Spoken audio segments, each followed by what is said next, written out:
Greetings. My name is Ram Hotep El. I'll be your master of ceremony, broadcasting on behalf of the number 13 signs astrology.com. Thank you for listening. Thank you for watching. Sitting here chilling with my man Horace as we break down this new moon that's coming up. That's right, we have a new moon phase that's coming up. And normally I wouldn't cover the new moon because I don't do new moons episodes every single month, even though I could and probably should because the information is much needed during this day and time. But I don't cover the new moons every month. But I chose to make a special appearance during this particular time because something special is going on, something epic is going on in the universe right now, and it's based on the moon. And what's going on in the universe right now is that we're going through another month where we have two new moons. That's right, we're going through another month where we got two of those babies coming up. Well, one of them already passed. We got another one coming up. So that's why I'm covering this phase. This is a very important time. When you talk about working magic, the moon is the most significant planet when it comes to working your spells, your incantations, when it comes to working your magical rituals. You have to watch the moon because the moon is the fastest moving planet. So the moon really governs change. When you talk about change and how things are going to change, first thing, things are always changing on different levels, but on a lunar level, you want to look at the moon first. The moon is so important that in Eastern astrology, in Vedic astrology, namaste to all of my Vedic astrologers out there, much love to you. Vedic astrology is a deep science.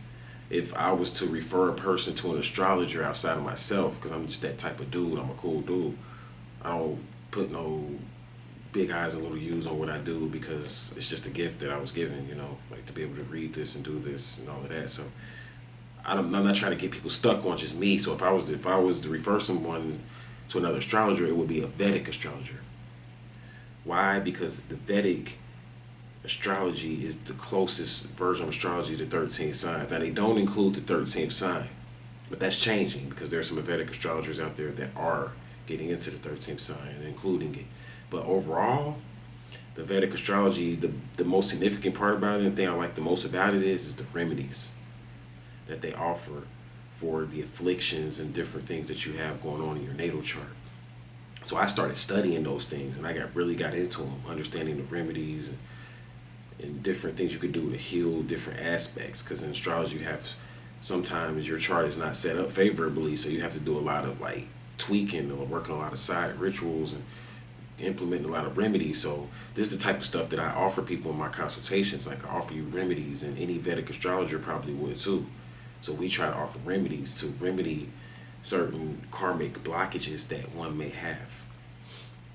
But anyway, back to my point, in Vedic astrology, they would refer to your sign based upon your moon sign. That's right, based upon your moon sign. This is what your sign would be. So if you're an Aries moon, you will be an Aries. This is important because in Western astrology, see, they don't really acknowledge those type of things. And this is why you need to understand what I do. I'm a 13 signs astrologer. So what I'm going to do is that I'm getting around to this, but I want to post a calendar up of the sun as it travels through the true zodiac, which is what I teach on. I teach the true zodiac. So I teach where the sun is truly at right now. See, right now, many people are saying that the sun is in Aries right now, when it's not. It's in Pisces. We're straight up in a deep, emotional, we're in the 13th sign, which is what Pisces is, technically. It's not a fucus. A fucus is technically not the third, it's the 8th sign, actually. Ruled by the number 8. If you start from Aries, counting on around the circle. Aries being at the top. And going around, because it's the springtime, so it's at the top. It falls in the spring season, so this is the top sign. And then we move around. So right now we're in Pisces type of energy, not Aries. Very important. But I'm going to post the dates that the sun goes through different signs so people will know. And I should have had this on the site. However, I do have it in my article. You can click on my article, What is 13 Signs Astrology? which is located on my website, 13signsastrology.com, located up under the articles section. So I suggest you check that out so you can find out more about 13 Signs Astrology for those people that haven't researched any of my writings. That would be a good way of doing it. You can understand this thing. So this new energy or this new moon, you have to understand the moon has ages. It has ages. So the moon, just like you have an age, like you may be 21 years old, you may be 31 years old, you may be 55 years old, you have an age. Well, the moon has an age. And the age of the moon is based on the month. It's measured based on it going from one sign to the next. So it takes the moon approximately 29 days to go into the next cycle, or the next phase, or the next age, I should say. Not cycle. So I'm going to get into what a cycle is.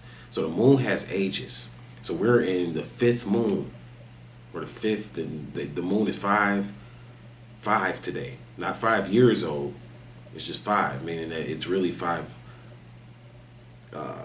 it's really going into the fifth age. So this is the fifth 29-day period. So you could say that the moon is turning 5 months old today. You could say that. And the moon also has cycles. Now the cycle is based on the number 13, because there's 13 periods in a 1 year. Women understand this totally because you have 13 cycles or periods every year. A healthy woman does. Some women have less, some women have more. I mean, things are changing, you know. But from my understanding of the female anatomy and the female body, she's supposed to have 13 periods unless she gets pregnant. So this goes into the number 13 and understanding that the moon has, it goes to, when it turns 13, it's now in a new cycle. So we have different cycles of the moon. So everything in nature is based upon cycles and ages. That's the first thing you want to realize. So we are in, the moon is 5 today, or 5 when the new moon hits, which is going to be on the 30th of this month. And it's going to be a Pisces new moon. So what is nature trying to tell us? Why are there going to be 2 new moons in this month? Because everything that happens, see, when you work these rituals, you got to understand, you can get as specific as you want. You can get as detailed as you want based upon all the knowledge that you have. And the more detail you get, the more specific you get, the more they'll work. That's right, the more they'll work, the more specific you get. It doesn't mean that you have to be specific in order for a ritual to work. You don't have to be specific. Meaning that you don't have to know everything about magic and numbers and how I do my rituals, where I incorporate the number 5, because we're in the fifth. See, we're in the fifth moon, so I'm going to incorporate the number 5 into some of my wishes and some of my incantations and spells that I cast in this new moon. Why? Because I understand the 5 representing justice, the 5 representing commerce, the 5 representing change. You see, so the number 5 is very important. The 5 actually represents magic, so it's going to be a very magical moon. And then Pisces represents magic. So me, when I incorporate stuff, what I do is I use the law of correspondence, and I correspond my wishes to the attributes of the moon, and I get very detailed with it. We're in the fifth moon, so I work the number 5 magic. So that's the type of stuff you want to do. Now we're in a Pisces moon, so what's good for Pisces? The things that are good for Pisces is working rituals to better your health, working rituals to better your character. Pisces is represented by water. Pisces is represented by a mutable sign, and is based on yin energy. So during this time, this is a time where you want to work on the inner self. And you want to do magic to change the inner part of your character so that you can relate to people better.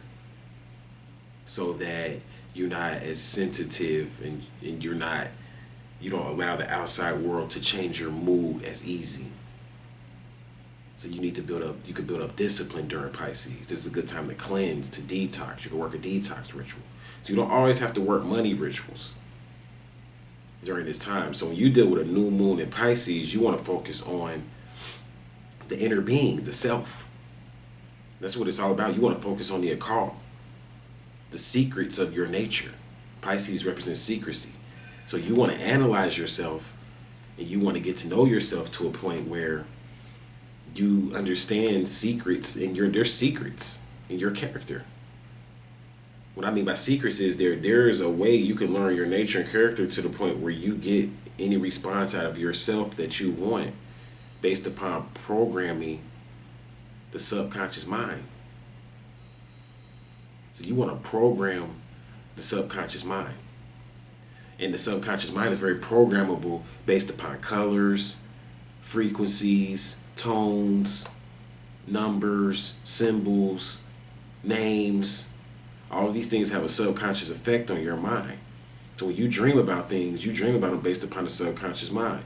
You may say, I dreamt about X, Y, Z, and I don't know why I dreamt about X, Y, Z, because I don't think about this in a day-to-day level. Like it's not something that's in my mind, but something in the day-to-day world triggered your subconscious mind, and it caused you to have that dream. So in Pisces, what you could do is that this is a good time to analyze that and think about that, and work with that particular component of your character that you just discovered. So Pisces is real magical. I know you might not even understand what I'm saying right now, but just let it sink and let it resonate. So you want to work with, basically when you're in the time of Pisces, you want to, say for instance, you might want to walk into a room that's painted yellow. And you might want to just sit down and write down what you feel based upon being in a yellow room. And what you feel is not even going to relate to the fact that you're in a yellow room.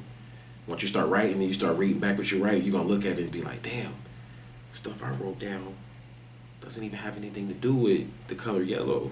You may start out writing about, I'm in a yellow room and it's beautiful, it reminds me of the sun. And then next thing you know, you may start writing about your love life.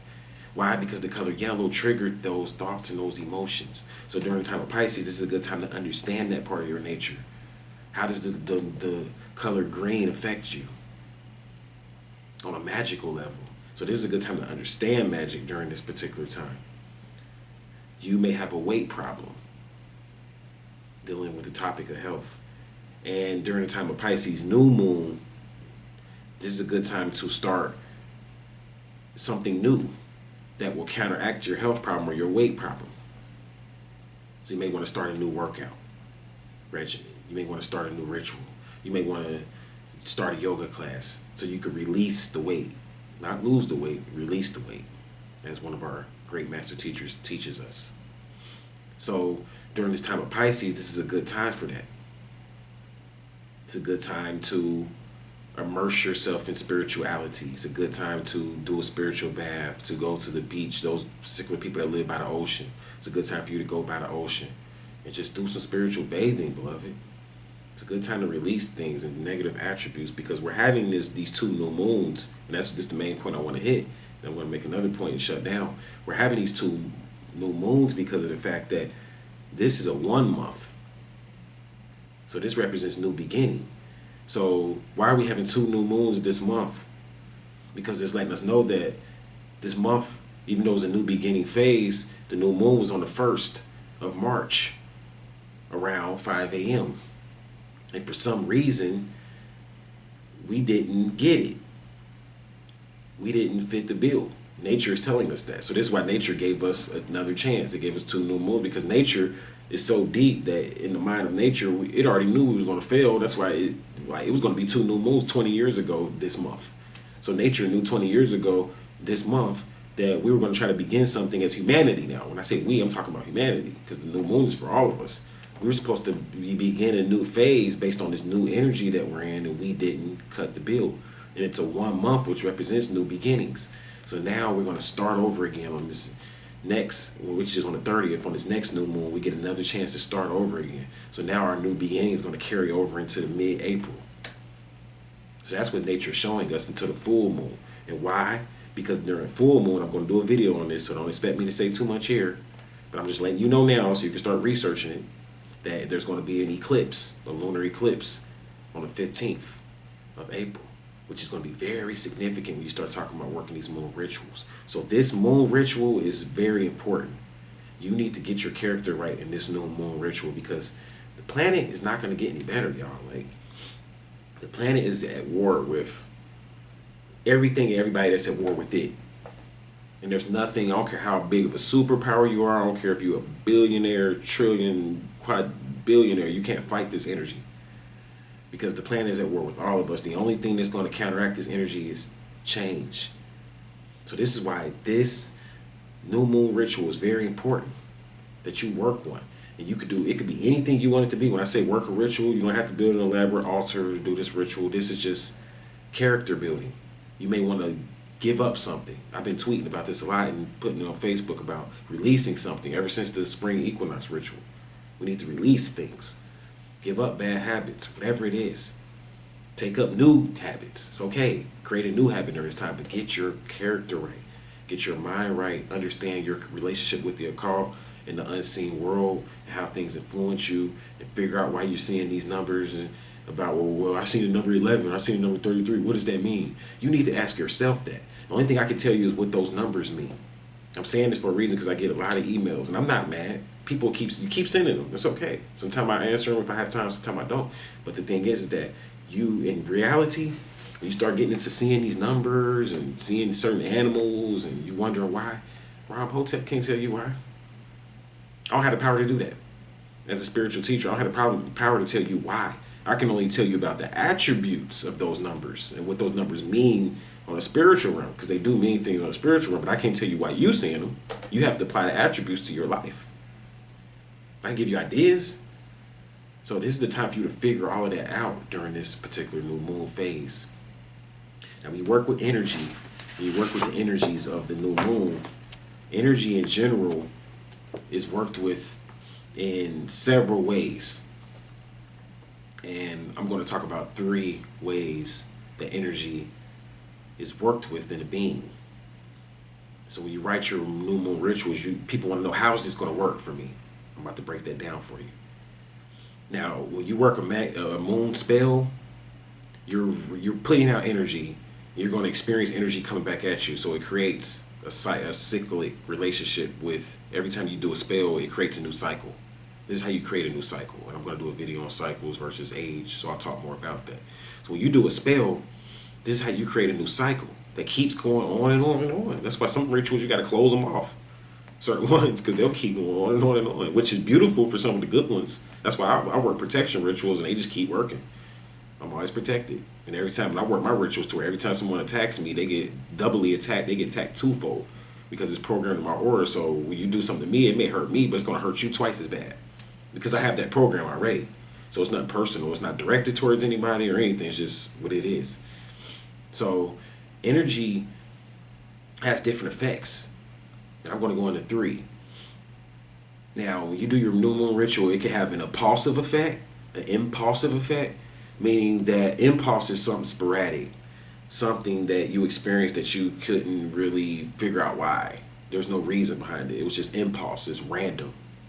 So when you do magic, a lot of times you'll have impulsive effects. You'll experience things you don't really like. Why? How come when I did that spell, this happened? Like, you might do a money spell, and next thing you know, you meet some. You might do a money ritual. Next thing you know, you meet some particular guy that sells something, and you're like, okay, why did I meet this person? And then later on down the road, that person ends up turning into a business partner, and you may make $1 million with them. This is impulsive effects of magic, stuff that you never even knew would happen, and you still benefit from it. Sometimes magic can have negative impulsive effects. Everything is polarity and everything. So you may not be expecting a certain outcome, and you get that outcome. Now, magic also has magnetic appeals. Magnetic appeals. So when you do especially when you do your moon magic, and when you do your moon magic, it's going to have a magnetic appeal, meaning that whatever your spell appeals to on the outside world, energetically now, there's laws and beings that govern this stuff to bring this stuff back to you. So whatever spell or whatever appeal that your spell has to the outside world, that's going to attract itself to you based upon magnetism. So you appeal to a certain energy every time you do a spell. And it's beautiful because this stuff works. No matter what you do, you're programming your reality when you do these rituals. So when you write your spell, make sure you have pure intentions. Because any diluted intentions that you have will come back to you. And then lastly, but not least, is focused activities. Focused activities. All magic requires you to focus on certain activities after you do the spell, meaning the action. See, magnetic appeals doesn't really require a lot of action outside of your intentions. The impulsive aspect that I spoke about doesn't really require a lot of activity. It just happens. These are the two parts. Because most people think, when I do a spell, it's just going to happen.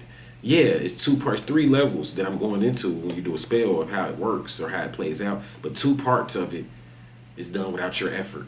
But that last part, focused activities, this is when you get into, there's something you must do to make sure that your spell plays all the way out. And I can't tell you what you're supposed to be doing because it depends on what you ask for. Like, for instance, if you ask to release weight, and even though you don't want to release weight under a new moon, you want to do that up under a full moon. Under a new moon, you always want to plan things. Even though you might want to release weight, but you never say that up under a new moon. What you say up under a new moon is that I'm going to start a new workout. So you think about what you want to do new. Don't think about what you want to lose or release. You think about what you want to release once the moon is full. But back to my point. So you say you want to release some weight or you want to start a new workout plan. You got to go work out. That's the activity part. Like, in all imagine we're in this physical body, buddy. And every time as long as we're in this physical body, you're never going to be. Now, there's something. Don't get me wrong. You could work those other two, the impulsive aspect. You could work that, and the magnetic appeals aspect, the impulsive effects and the magnetic appeals. That stuff works without you doing anything. You don't have to get up and do anything. So you could work that and get a lot through those two parts. But what about that third part? There's still something that must be done physically. Activity that a lot of times requires your focus. So remember that. Keep that in mind when you're doing your rituals and your spells and your incantations. Never lose sight of that. This is how energy works. This is how energy plays out. I'm going to be talking a lot more about energy and helping you understand things. When you watch this channel, we want you to come out a better student when it comes to being able to work your rituals and your magic. We want you to have a better understanding of the unseen world and how it plays out. We want to give you a fourth dimensional vision. We want you to become a visionary.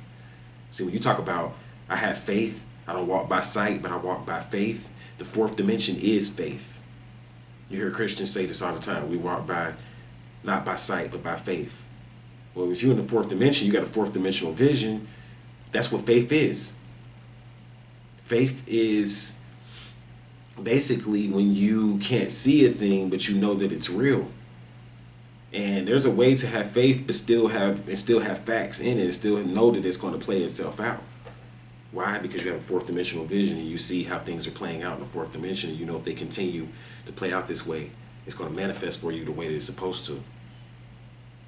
So these are the things that you learn here on this channel. These are the things that you should be working on up under this new moon. Increase your knowledge and awareness and wisdom when it comes to the occult. Become a better student. Don't rely on other people to learn these things. Begin to do your own research. Begin to do your own experiments. Begin to do your own rituals. I have a new moon ritual on the website for those people that don't have an idea of a basic format of how to work a new moon ritual. Once you get the new moon ritual on 13sideastrology.com, feel free to update and add on your own little bits and pieces to it. Now, you guys might order the new moon ritual for this month. I'll make this point, then I'm going to go ahead and shut it down. You might order the new moon ritual for this particular age of the moon, and you have to remember that this new moon ritual, if you order it, I'm going to make you a new moon ritual for the next one, because this new moon is already upon us, so I'm not going to be able to get to your order and make you a new moon ritual for this month. You're going to have to be creative and watch this video and come up with your own ritual. But for those people that may want to get some ideas, maybe you want to order a new moon ritual that'll be good for next month, because it'll explain next month to you. But you can incorporate some of the stuff in the ritual in this month, because the principles in the ritual never change. Those people that order them know what I'm talking about. You still got to work the altar. You still got to do the meditation. You still got to drink the lemon water. There's still certain stuff you got to do when you work these new moon rituals. So it's fun. It's exciting. This is what I do a lot of times for entertainment, guys. Work rituals, and it's very entertaining. Like, trust me, like, you work these rituals and you start looking at how your life changes, and you like, this is interesting right here. And like I said, it's pros and cons, but I'm a spiritual scientist, amongst other things. So I work these rituals and I experience the negative and the positivity coming from it. I make myself as like a guinea pig almost. I'm doing an experiment. And my goal for this experiment is to see how things change, positive or negative, based on different rituals. So this is how I look at things. And I always get results, and I'm getting better and better and better. And you will too, as you begin to implement this knowledge and this magic and make it work for you. So I'm going to go ahead and shut this video down. I hope you learned something about this new moon. And I hope you have a great new moon. Wishing you positive affirmations, peace, love, and light. Namaste, Watu, Wadu, and Hotep.